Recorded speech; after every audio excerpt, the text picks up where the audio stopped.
L'aventure du deuxième Corsica Raid débute un samedi du mois de mai sur le port d'Ajaccio. Ce jour-là, 21 équipes débarquent de toute la France pour vivre une expérience humaine et sportive inoubliable à travers des paysages de rêve. Sur place, les organisateurs et 4 équipes d'insulaires sont présents pour les accueillir. Cette journée est consacrée aux vérifications techniques et à la présentation générale du parcours qu'on découvre pour la première fois. Les raiders peaufinent leur préparation et s'accordent encore quelques heures de répit avant de s'élancer pour 7 jours de course.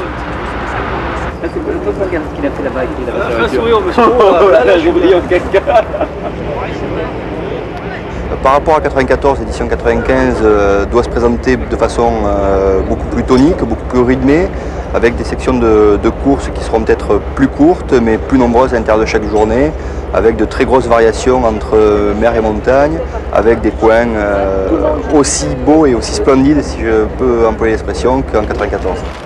Les casques VTT, vous avez? Ok. 1, 2, 3, 4. Casque de canyoning. 1, 2, 3, 4.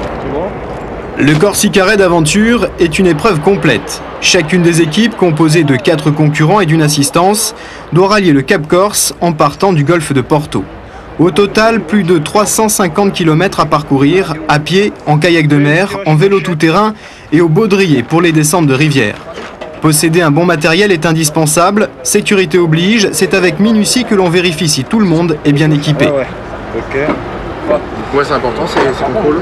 C'est très important, ça définit c'est le matériel précis qu'il faut pour les concurrents et puis pour éviter qu'ils se pointent dans les canyons ou dans les points de rappel sans descendeur ou sans mousqueton ou sans corde de sécurité. Donc c'est très important de contrôler tout le matériel et de toute façon les équipes qui n'auront pas leur matériel complet ne prendront pas le départ. Donc à eux de fournir tout le matériel au contrôle. Il va être dur cette année? Je pense que cette année ce sera déjà plus dur que l'an dernier, déjà beaucoup plus technique. Mais enfin je vois que les équipes sont quand même très affûtées cette année aussi, bien préparées. Posséder une excellente condition physique est capitale sur ce type d'épreuve, mais ce n'est pas suffisant. L'ensemble du raid se parcourt en orientation et dans ces cas-là, savoir lire une carte est aussi important que d'avoir de bonnes jambes. Une fois les itinéraires connus, chacun travaille sur le roadbook, le carnet de course où sont consignés le minimum d'informations. Ensuite, chaque équipe doit élaborer une tactique de course, choisir les meilleurs itinéraires. Plusieurs d'entre elles en feront la triste expérience. Nul besoin de se précipiter, il faut faire les bons choix. En cas d'erreur, la sanction est immédiate. On perd de précieuses minutes au classement général.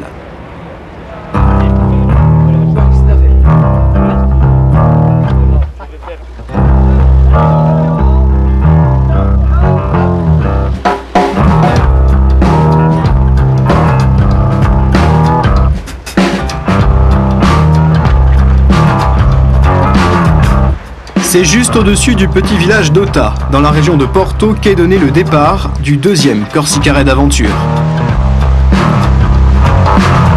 Cette première étape ne devait être qu'une simple mise en jambe. Elle sera pourtant redoutable pour plusieurs équipes. Au programme de la journée, 17 km de course pour commencer, puis 500 mètres de passage de corde. Enfin, pour conclure, une vingtaine de kilomètres en vélo tout-terrain.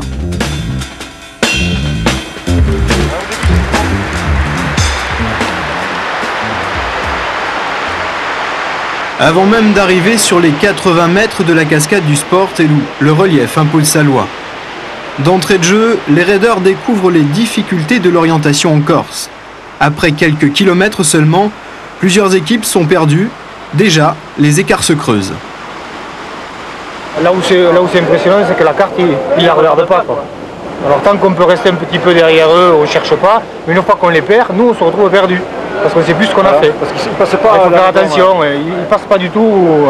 Là où c'est prévu, ils nous ont perdus. Ils nous ont menés sur une ligne de crête parce qu'ils savaient qu'ensuite, eux, ils arrivaient sur une piste. Ils ont fait de la course sur la piste pour arriver au CP4. Nous, on les a suivis. Quand on a regardé la carte, vu la piste, on s'est dit, bon, on va trop loin, là, il faut péter dans le bois. On a pété dans le bois jusqu'à, je crois, c'est la Culiette de je sais pas quoi. On a fait le tour, on a fait partir un sanglier, on l'a dérangé pour remettre. Et puis ensuite, on est arrivé, mais on a perdu un peu de temps. Parce qu'on est avec la carte, on cherche, on ne connaît pas. Le premier temps fort du raid, c'est une descente en rappel vertigineuse, enchaînée par une incroyable remontée de dalles. près de 400 mètres de dénivelé.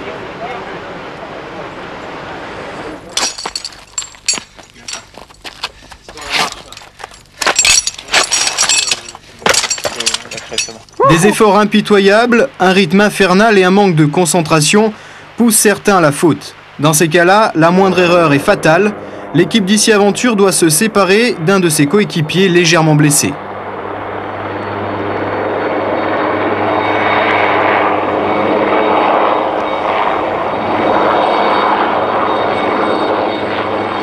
On arrivait pratiquement au sommet de la dalle et malheureusement un des équipiers qui franchissait le dernier palier a fait une petite chute sur l'arrière. A priori c'est le jumard qui aurait glissé. Il est tombé sur le dos, il a un hématome, on ne sait pas, peut-être avec peut-être une côte cassée et puis peut-être une petite ouverture.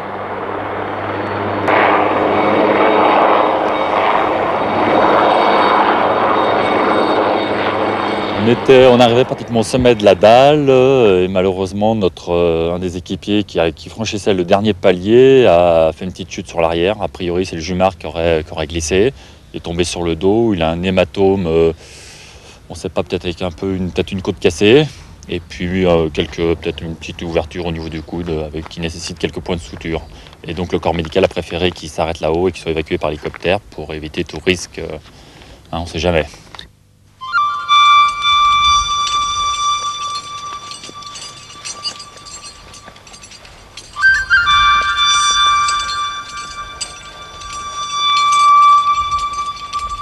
Pendant que certains se démènent encore sur les dalles ou perdus en pleine forêt, une équipe prend le large. Cette équipe, c'est Champion Corse Composite, les vainqueurs de l'année passée, suivis de très près par les Pyrénéens de Saint-Lary.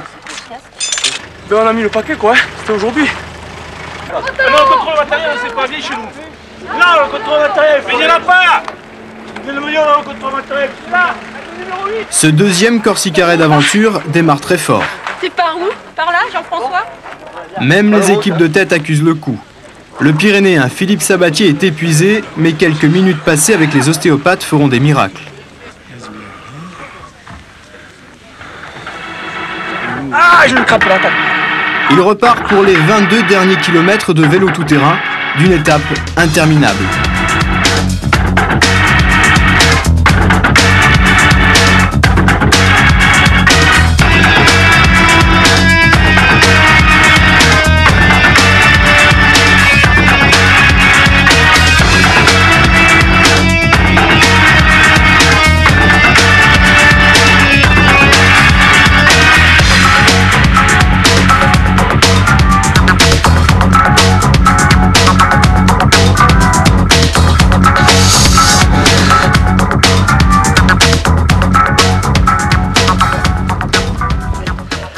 Non, j'attends.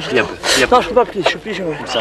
Comme d'autres, Pierre-André Paoli de l'équipe Ayutu Course souffre énormément sur ce parcours VTT très technique. Une succession de portages et de slaloms dans la forêt d'Ayton entamera parfois le moral de quelques équipes. Deux d'entre elles abandonneront même au soir de la première étape. Pour courir, moi. Équipe numéro 6. Les Côtes Codec Bastier. Bien joué, merci Jean-Louis.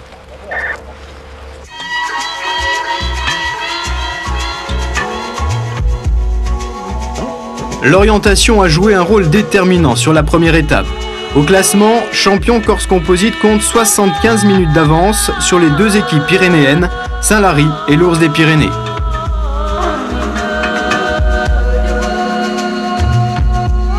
Da mare a montana et da montana a mare, de la mer à la montagne et de la montagne à la mer, c'est le thème de la deuxième étape, placée sous le signe de l'eau.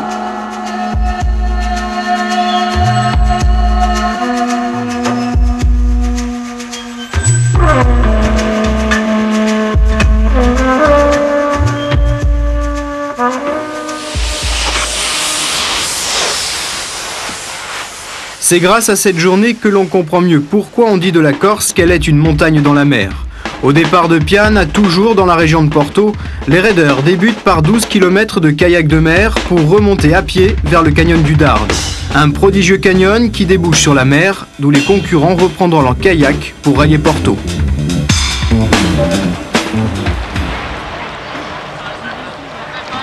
C'est de la plage d'Aronne que s'élancent les 23 équipes restant en course.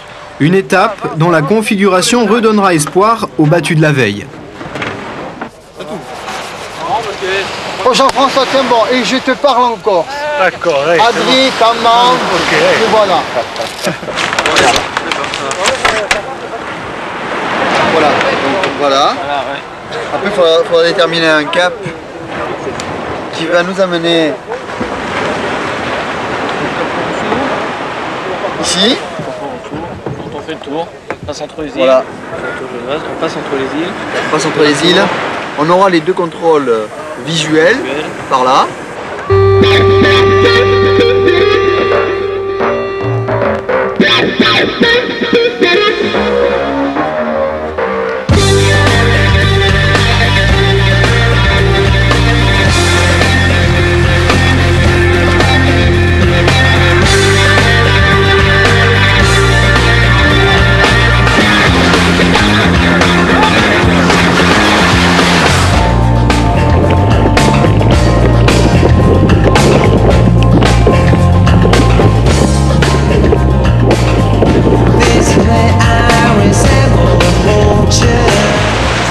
Plus que n'importe quelle autre discipline, le kayak de mer révèle les différences de niveau de préparation et la fraîcheur physique de chacun. Malgré un départ en ligne, Pascal Fina de l'équipe champion Corse Composite prend le large avec un rythme régulier. Derrière, les autres suivent tant bien que mal la cadence imposée par les leaders.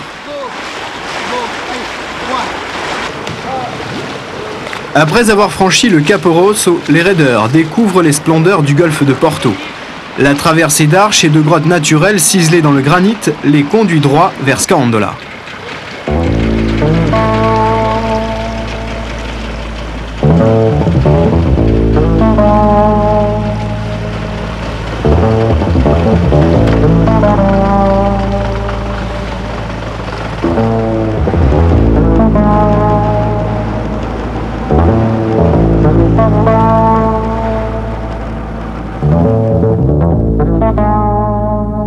Site exceptionnel, Scaondola est une réserve naturelle classée patrimoine mondial par l'UNESCO. Obsédés par le chronomètre, c'est seulement du bout des pagaies que les concurrents entrevoient les charmes de ces sites.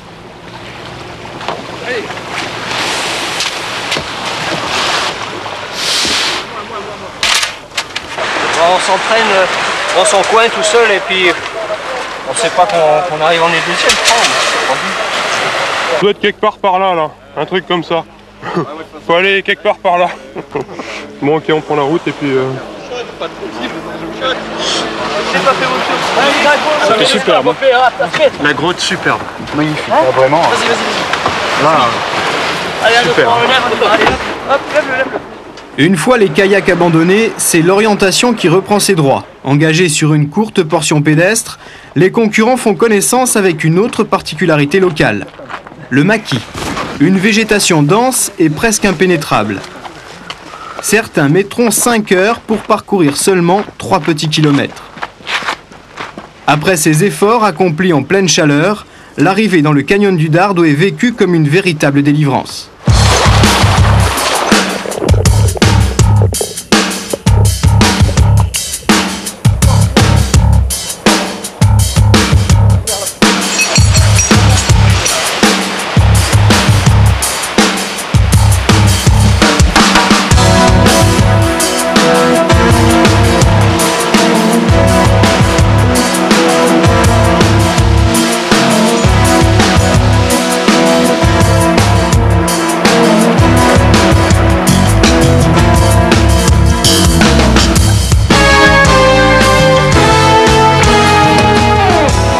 Les calanques de Piana sont un endroit rêvé pour pratiquer le canyoning. Le Dardo est l'un de ces rares canyons au monde qui mènent directement à la mer. Plus haut, les habitants de la région suivent la course avec attention, admiratifs. Moi je dis que c'est extraordinaire, qu'il faut une condition physique ah oui, puis une connaissance du terrain. Et je dis que les femmes, chapeau, je dis vraiment... Le canyon, rendu glissant par les pluies et la neige de la veille, ralentit considérablement la progression des équipes. Autre difficulté, alterner en permanence des disciplines aussi variées que le vélo tout-terrain, le kayak de mer, les passages de cordes, les parcours pédestres et le canyoning. Sur ce type de raid, c'est déjà la variété du terrain traversé, les différentes disciplines qui sont donc au programme du raid, qui sont très cassantes physiquement, et c'est dur de sortir d'un kayak de mer, de partir sur une portion pédestre et de replonger dans un canyon, c'est très dur. Donc on voit de suite que les écarts se sont creusés ce matin sur les deux épreuves qu'il y avait. Et je pense qu'il va y avoir de gros écarts à la sortie du canyon parce que l'eau est, aujourd'hui avec les pluies qu'il y a eu hier et même la neige, le débit est important et l'eau est froide. Donc ça provoque des chocs assez soutenus pour les concurrents. Champion Corse Composite mène toujours la danse, mais derrière, TNB, Proner Comatel et Saint-Lary résistent bien et démontrent qu'il faut compter avec eux. On a eu la chance, on l'a bien trouvé, on a vraiment... quand sur la carte il y a le soupçon de sentier, on le prend quoi. Mais même ça, ils sont très touffus, pris par la végétation. Alors vraiment, c'est technique quoi. Mais on s'est bien débrouillé, tout va bien. 7 rappels, 4 toboggans, ce canyon très technique laissera à tous un souvenir impérissable.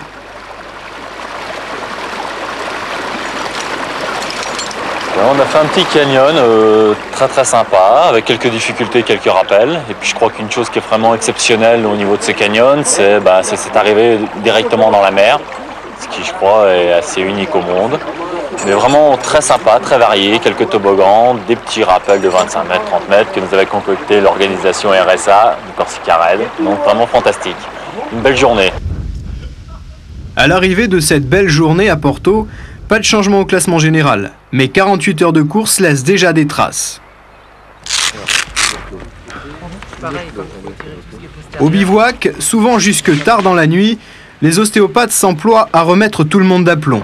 Pas de grosses blessures, mais entorses, tendinites et bobos en tout genre sont leur lot quotidien d'intervention. Et durant tout le raid, ils feront des miracles. On a des actes urgents qui permettent à l'athlète de finir, de se reposer le soir et de repartir le lendemain. Deux nous ont déjà remerciés d'interventions comme ça urgentes. Mais le soir, c'est surtout des traitements préventifs pour le lendemain, traitements de confort. À l'aube du 3e jour, les raiders s'apprêtent à vivre l'étape la plus longue du Corsica Raid Aventure 95. Au programme, une quinzaine de kilomètres en VTT avec 800 mètres de dénivelé pour commencer. Puis une interminable épreuve pédestre en haute montagne. Premier départ, 5 h du matin. Ça va être très dur parce que je crois qu'aujourd'hui c'est la totale. Quoi, hein. On a 800 mètres de vélo en dénivelé. 800 mètres, ça peut paraître pas grand chose, mais je crois qu'il y a peut-être une dizaine d'heures de course à pied derrière. Et bon là, c'est la journée d'été. Si on passe ça et c'est bon, on va durer, on récupère et ça va être super. Ou alors, de toute façon, où ça passe ou ça craque. On commence pas, attends, doucement. Lorsqu'ils quittent Casamaccioli, les concurrents laissent derrière eux la région du Niol.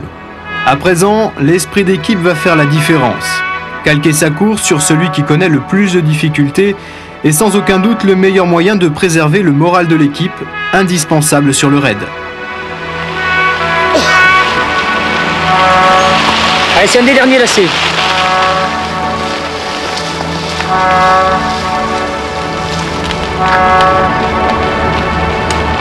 Pour l'instant, c'est une question d'équipe. Il faut que tout le monde soit au même niveau. Alors on préserve les forces des plus faibles.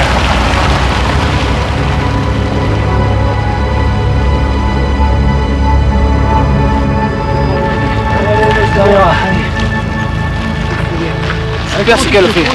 Truc de fou. Dingue. L'arrivée à Boca d'Arinel permet à tous une récupération providentielle. Mais pour les Marseillais de l'équipe Honnet, c'est un repos forcé qui dure un peu. On fait un repos forcé, puisque l'assistance a oublié les chaussures. Alors bon, on se bronze. Pour les autres, c'est un nouveau départ. Une course incroyable à travers un relief alpin. La surprise du jour, c'est la brèche de Capitello, un passage situé à 2200 mètres d'altitude qu'il faut franchir en gravissant puis en descendant une paroi enneigée.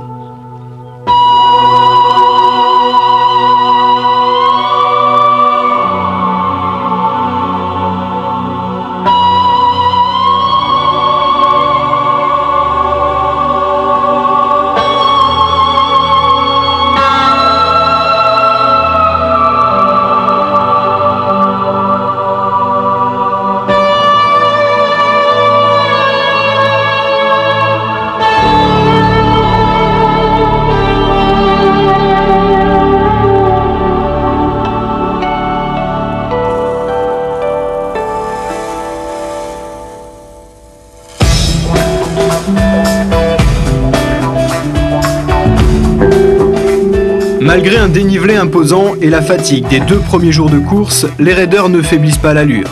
Les équipes de tête se livrent même un sprint permanent.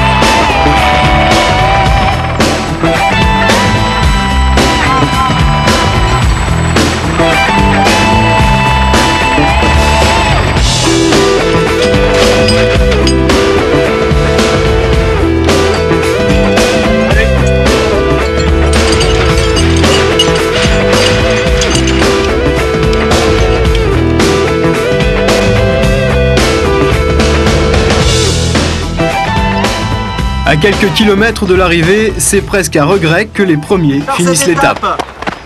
C'est pas déjà fini quand même. Hein? C'est quand même pas déjà fini. Eh ben, qu'est-ce que vous en pensez? Qu'est-ce qu'il va falloir faire pour avoir mal aux jambes, nom de Dieu? On va remonter cet après-midi, c'est tellement beau, on y retourne cet après-midi. Les bras en l'air!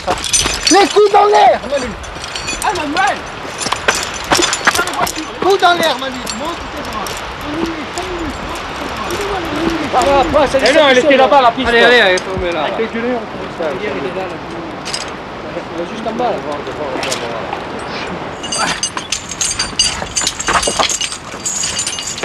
C'est magnifique. C'est magnifique. C'est ça qui est super intéressant dans le raid, c'est qu'on passe à des endroits somptueux. Voilà. Autrement c'est dur quand même. Hein. Faut pas le perdre de vue. Non, sinon ça va. L'équipe champion Corse Composite, emmenée par Jean-François Luciani, arrive en tête aux bergeries de Grotel, avec seulement 6 petites minutes d'avance sur Saint-Lary et l'Ours des Pyrénées. Pour eux, la journée s'est passée sans difficulté apparente. Certains arriveront épuisés, victimes de défaillances, voire de blessures, mais sans gravité. Ouvert? Non, t'as pas l'air. Rien du tout. T'es pas ouvert. Je t'ai foutu un bon jaune de 1m50. T'es pas trouvé. Là, t'es la première. D'autres, à l'image de Fabienne Alandrieux de TNB, sont allés au bout de leurs limites.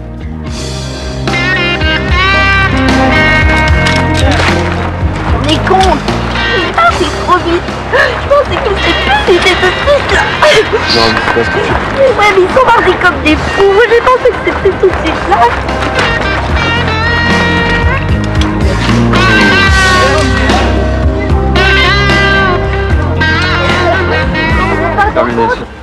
C'est excellent. Olivier, yes, c'est pas ton sac. Après quelques courtes heures de sommeil, la 4e étape du Corsica Raid Aventure 95 se profile.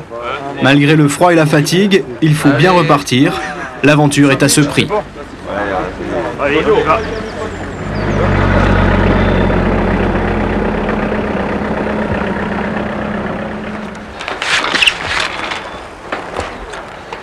Ça démarre dur ce matin. Ça démarre dur ce matin pour une étape en 3 temps dans le massif de Tenda. Un secteur VTT très rapide, puis une section pédestre dont l'orientation est la clé, agrémentée d'un canyon très aquatique, attend les concurrents.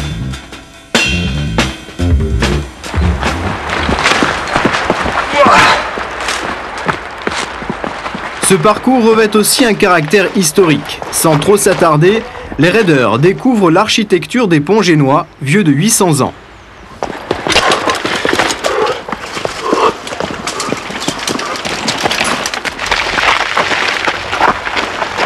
Le vélo, c'est pas mon truc. Allez, venez, allez. Si les ponts génois obligent à plusieurs portages, les anciens sentiers muletiers permettent d'accélérer le rythme, un vrai régal. Le point de topo 288, c'est là le départ azimut. Hein. Donc, quand vous voulez. Oh, le VTT, ça fatigue énormément. Pour Alexandra Clousella, la jeune espagnole de l'équipe Saint-Chamas, comme pour les internes en médecine d'Eurocommunication, une seule devise, garder le sourire, même dans les pires galères. Ces galères quotidiennes, ils les doivent à toute l'équipe technique de l'organisation. Aujourd'hui, c'est Patrick Graziani qui a conçu le parcours. On ne la voit pas d'ici la gorge du canyon. Donc on monte Faut par là. monter sur la crête là-haut. Voilà, des bergeries. Ouais. Originaire de Campitello, le village d'arrivée, il connaît la région dans ses moindres recoins. Avec d'autres professionnels de la mer et de la montagne corse, il a passé plusieurs mois à élaborer ses itinéraires, non sans difficulté.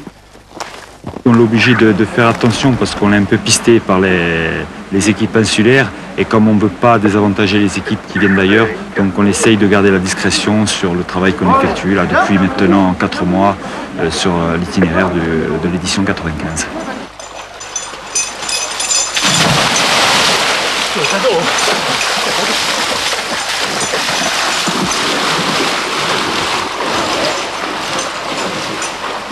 La 6 à 12h09.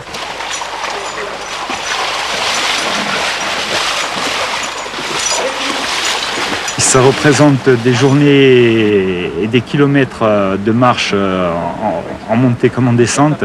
Beaucoup d'heures passées dans les canyons où il a fallu y être dès le mois de mars où les eaux sont assez froides. Et puis bon, on essaye de faire avec ce qu'on a.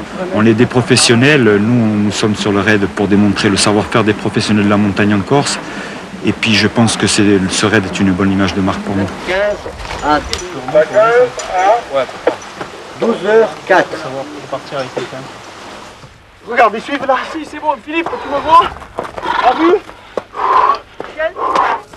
À la moitié du raid, rien n'est joué, car le Corsica Raid Aventure, c'est pratiquement un raid par jour. Et sur les 20 équipages encore en course, les 5 premiers se tiennent en moins de 2 heures. Offrir leur chance de victoire à tous, ça oui, ça a été une volonté profonde sur laquelle on a travaillé tout au long de l'hiver. À Prevey, on est aujourd'hui en milieu de raid. Il y a une équipe qui est en tête avec un petit peu plus d'1 heure d'avance, mais on sait tous que rien n'est gagné. Il reste encore 2 très gros parcours d'orientation aujourd'hui, donc les équipes viennent de partir, et demain. Et il reste aussi demain soir une étape de nuit qui peut tout chambouler. Certaines équipes pouvant perdre 4-5 heures, donc on peut très bien sur le premier tiers du tableau, sur les 10 premières équipes, avoir des changements énormes, je dirais, dans les 48 heures qui viennent. On perd un petit peu de temps maintenant, mais il faut marcher à l'aise et pas être gêné par le matériel. Alors il vaut mieux perdre des fois 3 minutes et puis ensuite être à l'aise.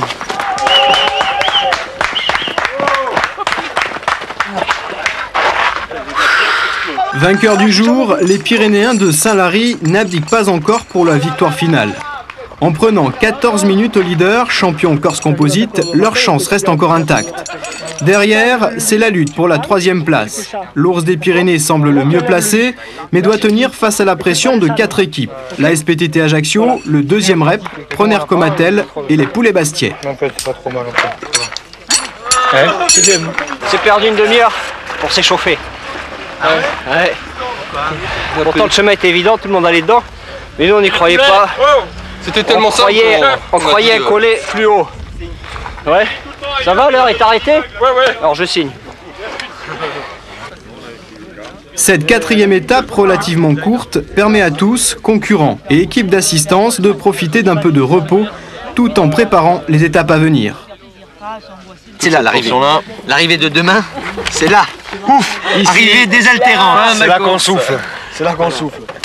L'arrivée désaltérante, ce sera Saint-Florent. Mais avant de retrouver le littoral, ils traverseront encore quelques villages de l'intérieur et feront mieux connaissance avec une Corse trop souvent ignorée, celle des régions du Tenda et du Nebbio. Le départ de la 5e étape se fera juste au-dessus du village de Campitello. À l'aube, le col de Bigorno est perdu dans le brouillard. La journée s'annonce difficile et certains l'abordent avec la peur au ventre. Dans cette ambiance, on se réchauffe comme on peut. Allez, ça va aller. En réserve, c'est bon. Il y a des équipes qui se mélangent. Messieurs, Et quoi, il y a 20 minutes pour aller au CP. Ça marche un peu.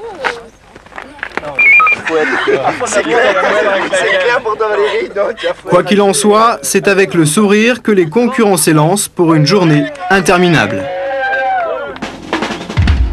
Les organismes sont fatigués et c'est au moral qu'il faut continuer. Au programme, une difficile section d'orientation à pied ponctuée par un canyon à la végétation luxuriante. Et pour conclure, une folle descente en vélo tout-terrain sur plus de 20 km. Lorsque les raiders s'engagent dans le froid et le brouillard, une autre course démarre en parallèle, celle des assistances. Tu vas le passer, hein, devant le raton. Chaque jour, dans les villages traversés par le raid, c'est le même étonnement. La caravane des véhicules d'assistance investit les lieux en essayant de trouver la meilleure place. Le rôle de chacun ici consiste à faire perdre le moins de temps possible à son équipe, tout en lui permettant de récupérer un peu. Que ce soit pour l'alimentation ou pour l'équipement, tout doit être prêt à l'arrivée des sportifs. À chaque étape, il faut être présent, toujours être à leur demande du moindre détail. Donc c'est comme des bébés, quoi. Il faut s'en occuper. En permanence, il faut pas hésiter à se plier à leurs demandes parce que en général, bon, c'est légitime, quoi.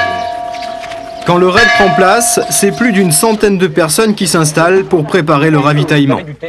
Du thé, mais bien sûr, monsieur. On va vous laisser passer. Vous voulez passer, allez-y. Rendez-vous compte, il fallait même faire la queue ce matin-là à Sorio pour acheter 2 ou 3 petites choses à l'épicière. C'est bien, ça donne un petit peu d'animation à nos villages qui en ont besoin. En ce moment, hein. Calme. Très calme même.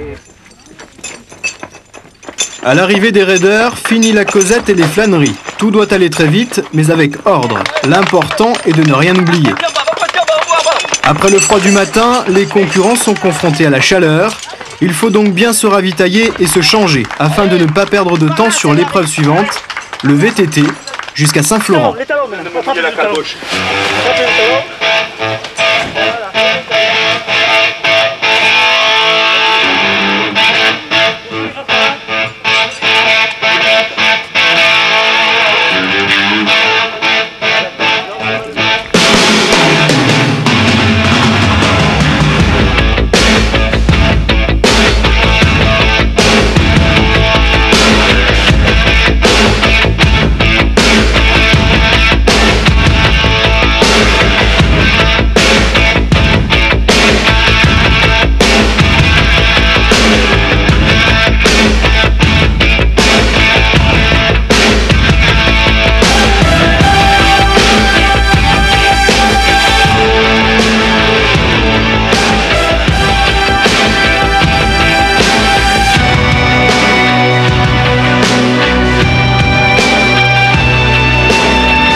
Les 3 premières équipes au classement général arrivent groupées dans une poignée de minutes.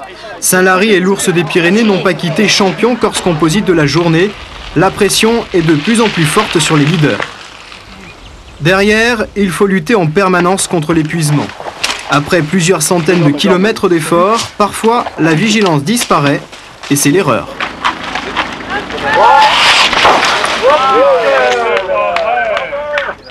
Heureusement, la préparation et l'entraînement des coureurs sont là pour pallier à ces petites fautes. On peut donc prendre ces incidents avec humour. Il y avait des liquides anti-crevaison dedans. Et moralité. Ça, il y avait d'anti-crevaison, mais ça servait à rien. Olivier pour PC Course, Olivier. Oui, je t'écoute. Toujours rien de neuf? Toujours rien. Ok, merci. Grâce à un système radio sans faille du PC Course, Florence centralise toutes les informations. Ce réseau de radio nécessaire à la sécurité, c'est l'affaire des hommes de Savoie Électronique. C'est un travail un peu spécial. Nous sommes plutôt des prestataires de services dans le domaine des installations fixes, c'est-à-dire des gros dispositifs du style sapeurs-pompiers, santé ou SNCF. Mais nous n'avons pas une grande habitude des installations que nous déplaçons au jour le jour. Pourtant, grâce à une maîtrise parfaite des communications en milieu montagneux, la fiabilité du système ne sera jamais démentie. Tu le gardes ? 7. C'est difficile la Corse effectivement, c'est à la fois une zone de montagne que nous connaissons bien puisque nous sommes implantés dans les Alpes, mais nous avons ici une particularité, c'est le maquis, ce sont des zones vallonnées, boisées qui sont très absorbantes au niveau de la propagation radio. Si le parapente n'est pas encore au menu du Corsica Raid Aventure, il n'en reste pas moins l'un des nombreux sports nature que l'on peut pratiquer dans l'île. Les membres de l'organisation profitent de ce retour vers la mer pour montrer les autres facettes de leur talent.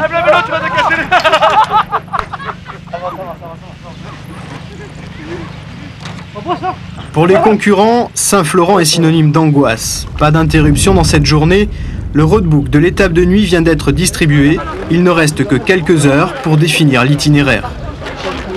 Départ à partir de 22h30. L'ensemble des chefs d'équipe sont particulièrement attentifs au briefing.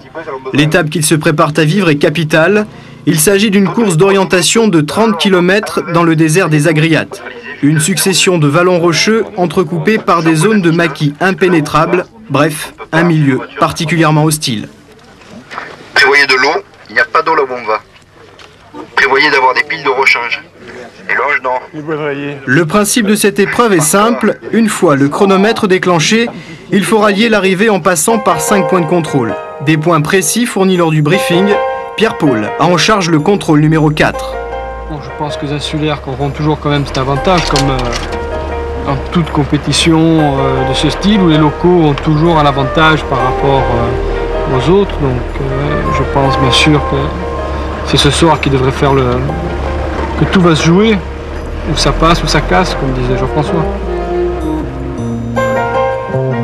En attendant le passage des concurrents, Pierre-Paul et son équipe installent un véritable bivouac, le plus discret possible afin de ne pas trop aider les équipes. À quelques kilomètres de là, dans le petit village de Castres, les raiders s'apprêtent à affronter la nuit, le maquis, le chronomètre et un peu de pluie. Leurs seules armes, une carte, une boussole, une lampe et beaucoup de patience. Allez, bonne soirée. Bonne nuit. Bonne nuit. Allez. On y va.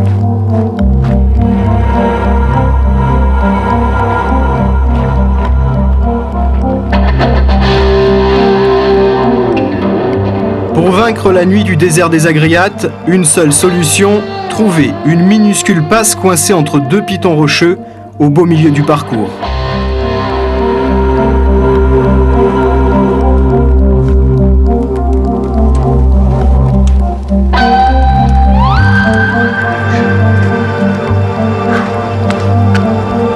Petite feuille. C'est toujours au point.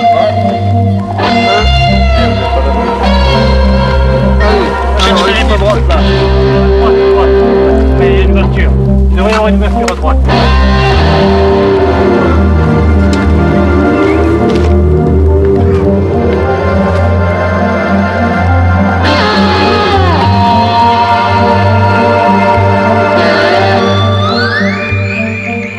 Plage du Laude, point de contrôle numéro 5.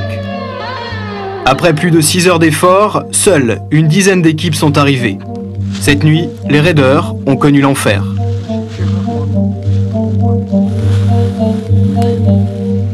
La distance d'abord était très longue. Ensuite, comme on ne savait pas si en tournant à droite à gauche on allait trouver des sentiers, on a dit de toute façon on prend le cap tout droit. Alors on est passé dans des trucs où même pas les sangliers y étaient. C'était dans les ronds, dans le maquis. On n'a pas eu de ronces, mais on a eu du gros maquis des enchevêtrements. Ah ouais. Il y a des passages, c'était 20 minutes pour faire 30 mètres, 5 ou 6 fois. On était à 1h10 au CP2, on est arrivé à 4h15 au CP3 au-dessus de Newlink. L'étape s'achève au petit matin par une course sur un ancien sentier douanier qui ramène les concurrents à Saint-Florent. Deux équipes, les Poulets Bastia et Première Comatel, ont su tirer leur épingle du jeu Il réalise une bonne opération en distançant le deuxième rep au classement général. Malgré toutes les difficultés rencontrées, en tête de la course, pas de bouleversement. Champion Corse Composite est devant, suivi des deux équipes pyrénéennes. Au début de la course, comme on a doublé pas mal d'équipes, il y a pas mal d'équipes qui ont essayé d'accrocher Corse Composite et Saint-Lary. Mais bon, ce qui s'est passé, on a fait beaucoup de maquis, il y a beaucoup d'équipes qui ont décroché, qui n'ont pas pu suivre le rythme. Et donc qui se sont perdus rapidement parce qu'on a traversé un maquis très très dense, de grands vallons. Bon, on ne voyait rien, la nuit était vraiment noire. Il y a, je sais pas moi, il y avait 5 équipes ce matin qui étaient arrivées à l'heure au point de contrôle sur la plage. Sur une vingtaine au départ hier soir. Tout ce bord de mer, extraordinaire. Il faut qu'on se repose maintenant. Si on veut partir à 11h, ça va être... Attends, mais le café est chaud là. Un petit café. Super. Durant la nuit, tout le monde a énormément souffert. La fatigue accumulée des jours précédents, le rythme infernal d'une course sans répit depuis le premier jour pèse sur les organismes. Par précaution, les organisateurs...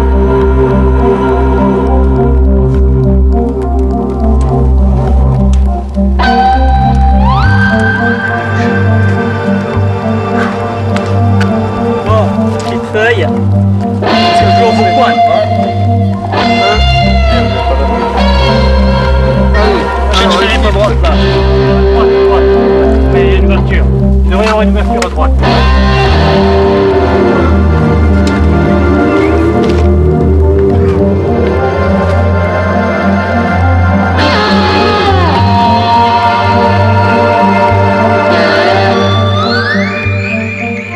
Plage du Laude, point de contrôle numéro 5. Après plus de 6 heures d'efforts, seules une dizaine d'équipes sont arrivées. Cette nuit, les raideurs ont connu l'enfer.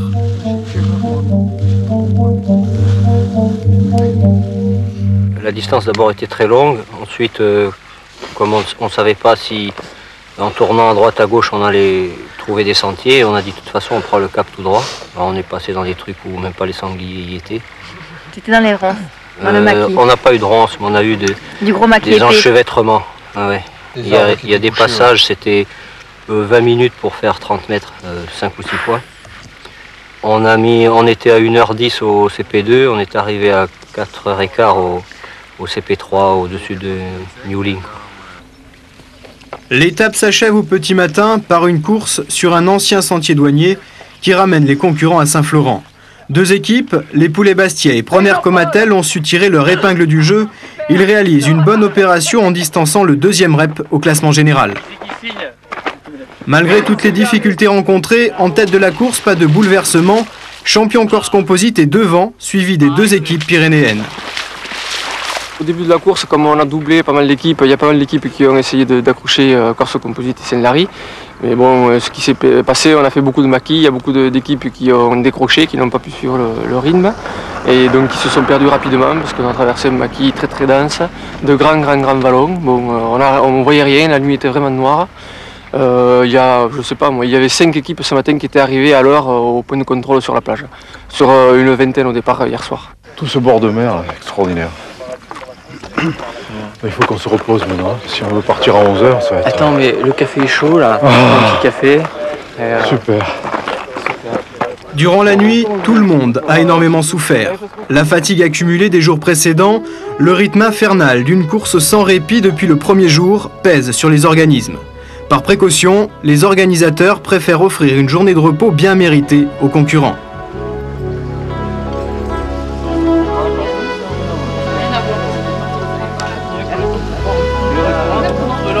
C'est qu'à l'avion. C'était remonté au creux.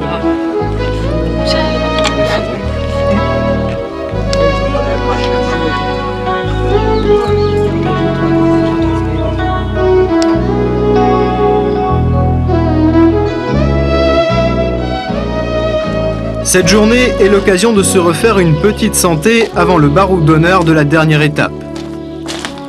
Philippe Luciani, lui, n'aura vu le raid que du fond de ses casseroles et du bout de ses couteaux de cuisine. Son rôle depuis le début de l'épreuve, nourrir les 60 membres de l'organisation et les aider à tenir pour des journées de 15 heures en moyenne. Bientôt l'arrivée. Dernier repas, demain matin, dernier café, petit déjeuner, dernier sac repas, et c'est fini. C'était la nuit dernière entre Casta et la plage du Los. Pendant ce temps, les raiders profitent de ces instants privilégiés pour voir leurs exploits de la nuit précédente.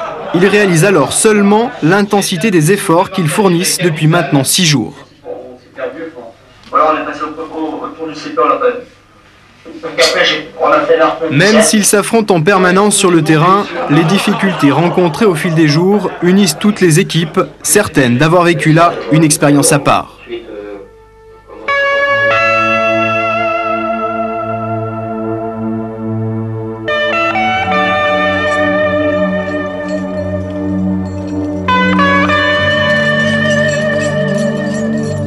Jusqu'au bout, le Corsica Raid Aventure 95 a tenu ses promesses. Au programme de l'ultime étape, les paysages contrastés du Cap Corse et toujours de l'effort, avec pour débuter un canyon enchaîné par 800 mètres de dénivelé en VTT avant de rallier la ligne d'arrivée en kayak de mer.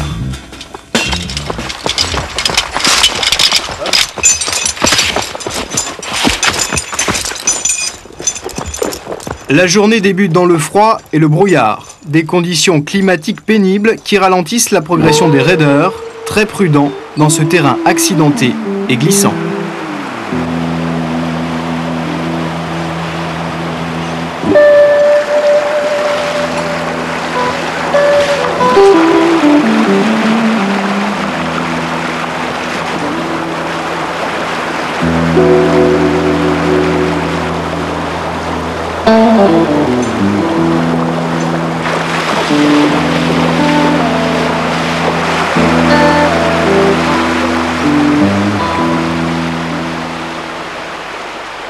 Bien qu'il s'agisse là de la dernière étape, l'itinéraire n'épargne pas les concurrents.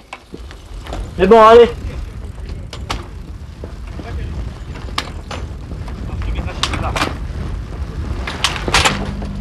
À peine sorti du canyon, l'ensemble des équipes s'engage sur le parcours VTT le plus éprouvant du raid.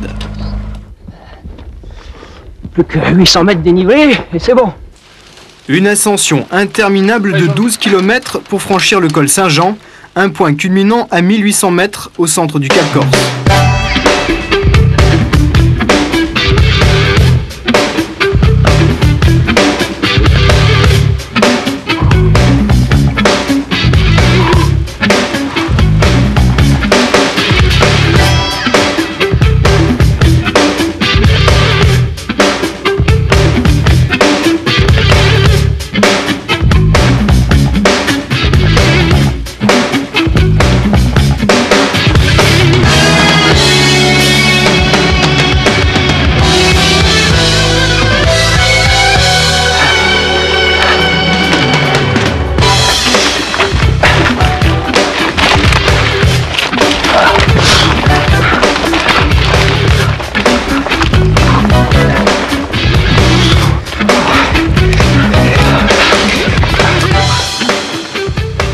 Une fois au sommet, la descente vers la plage de Pietracorbar se fait à un train d'enfer.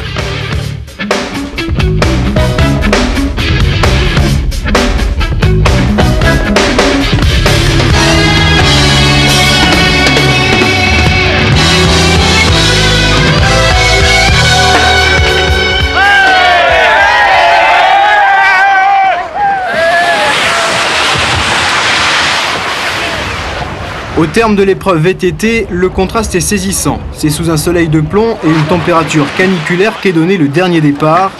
12 km à effectuer pour rejoindre le village de Muom. L'arrivée est toute proche, mais ces ultimes coups de pagaie n'auront rien d'une promenade de santé. Au classement général, tout est joué, mais chacun donne encore une fois le maximum.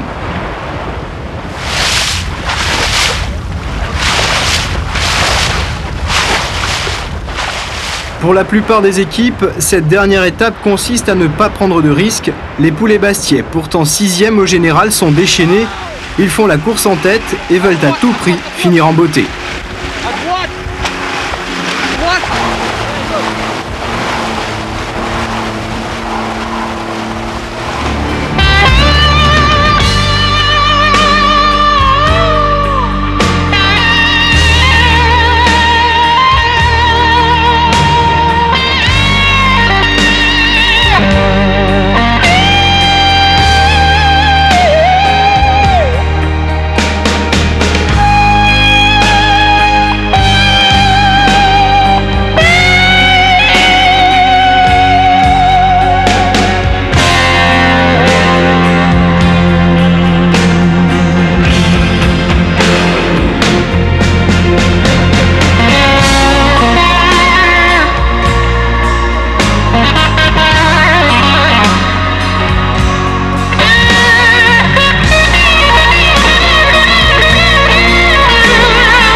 Les poulets bastiais réussiront leur pari, ils remportent l'étape. Mais un homme est arrivé avant eux, c'est Pascal Romanetti de l'équipe Ayutu Course. On n'a pas pu terminer à 4, alors ça fait que bon, après on l'a fait un peu en dilettante et puis là...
L'aventure du deuxième Corsica Raid débute un samedi du mois de mai sur le port d'Ajaccio.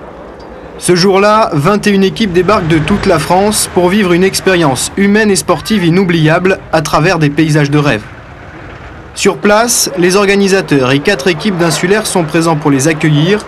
Cette journée est consacrée aux vérifications techniques et à la présentation générale du parcours qu'on découvre pour la première fois. Les raiders peaufinent leur préparation et s'accordent encore quelques heures de répit avant de s'élancer pour 7 jours de course.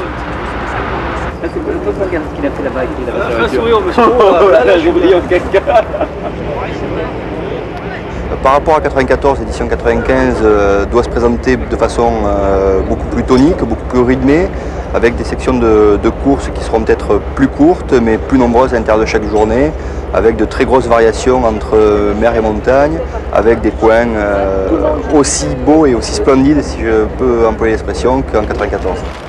Les casques de VTT, vous avez? Ok. 1, 2, 3, 4. Casque de canyoning. 1, 2, 3, 4. Le Corsica Raid Aventure est une épreuve complète. Chacune des équipes, composée de 4 concurrents et d'une assistance, doit rallier le Cap Corse en partant du golfe de Porto. Au total, plus de 350 km à parcourir, à pied, en kayak de mer, en vélo tout-terrain et au baudrier pour les descentes de rivière. Posséder un bon matériel est indispensable, sécurité oblige, c'est avec minutie que l'on vérifie si tout le monde est bien équipé. Ok. Ouais, c'est important, c'est contrôle. C'est très important, ça définit c'est le matériel précis qu'il faut pour les concurrents et puis pour éviter qu'ils se pointent dans les canyons ou dans les points de rappel sans descendeur ou sans mousqueton ou sans corde de sécurité. Donc c'est très important de contrôler tout le matériel et de toute façon les équipes qui n'auront pas leur matériel complet ne prendront pas le départ. Donc à eux de fournir tout le matériel au contrôle. Il va être dur cette année? Je pense que cette année ce sera déjà plus dur que l'an dernier, déjà beaucoup plus technique. Mais enfin je vois que les équipes sont quand même très affûtées cette année aussi, bien préparées. Posséder une excellente condition physique est capital sur ce type d'épreuve, mais ce n'est pas suffisant. L'ensemble du raid se parcourt en orientation et dans ces cas-là, savoir lire une carte est aussi important que d'avoir de bonnes jambes. Une fois les itinéraires connus, chacun travaille sur le roadbook le carnet de course où sont consignés le minimum d'informations. Ensuite, chaque équipe doit élaborer une tactique de course, choisir les meilleurs itinéraires. Plusieurs d'entre elles en feront la triste expérience. Nul besoin de se précipiter, il faut faire les bons choix. En cas d'erreur, la sanction est immédiate. On perd de précieuses minutes au classement général.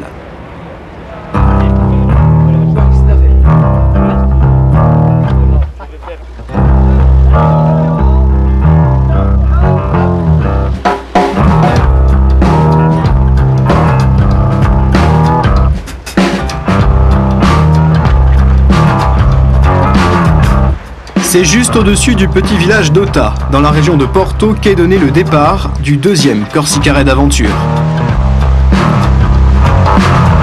Cette première étape ne devait être qu'une simple mise en jambe. Elle sera pourtant redoutable pour plusieurs équipes. Au programme de la journée, 17 km de course pour commencer, puis 500 mètres de passage de corde. Enfin, pour conclure, une vingtaine de kilomètres en vélo tout-terrain.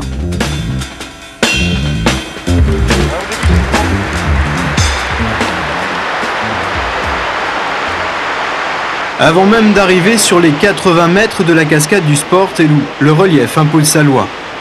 D'entrée de jeu, les raiders découvrent les difficultés de l'orientation en Corse. Après quelques kilomètres seulement, plusieurs équipes sont perdues. Déjà, les écarts se creusent. Là où c'est impressionnant, c'est que la carte, ils ne la regardent pas, quoi. Alors tant qu'on peut rester un petit peu derrière eux, on ne cherche pas. Mais une fois qu'on les perd, nous on se retrouve perdus. Parce qu'on ne sait plus ce qu'on a fait. Parce qu'ils passent pas. Il faut faire attention, ils ne passent pas du tout. Là où c'est prévu. Alors ils nous ont perdus. Ils nous ont menés sur une ligne de crête parce qu'ils savaient qu'ensuite, eux, ils arrivaient sur une piste.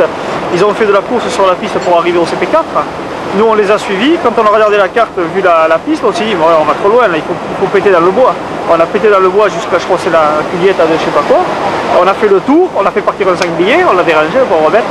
Et puis ensuite, on est arrivé, mais on a perdu un peu de temps. Parce qu'on est avec la carte, on cherche, on ne connaît pas.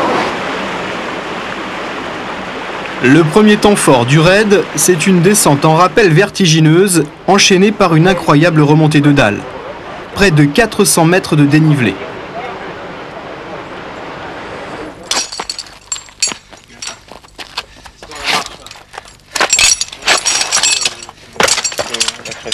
Des efforts impitoyables, un rythme infernal et un manque de concentration poussent certains à la faute. Dans ces cas-là, la moindre erreur est fatale.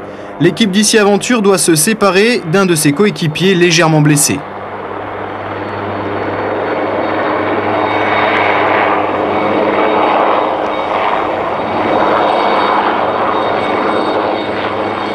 On arrivait pratiquement au sommet de la dalle et malheureusement un des équipiers qui franchissait le dernier palier a fait une petite chute sur l'arrière. A priori c'est le jumard qui aurait glissé. Il est tombé sur le dos, il a un hématome, on ne sait pas, peut-être avec peut-être une côte cassée et puis peut-être une petite ouverture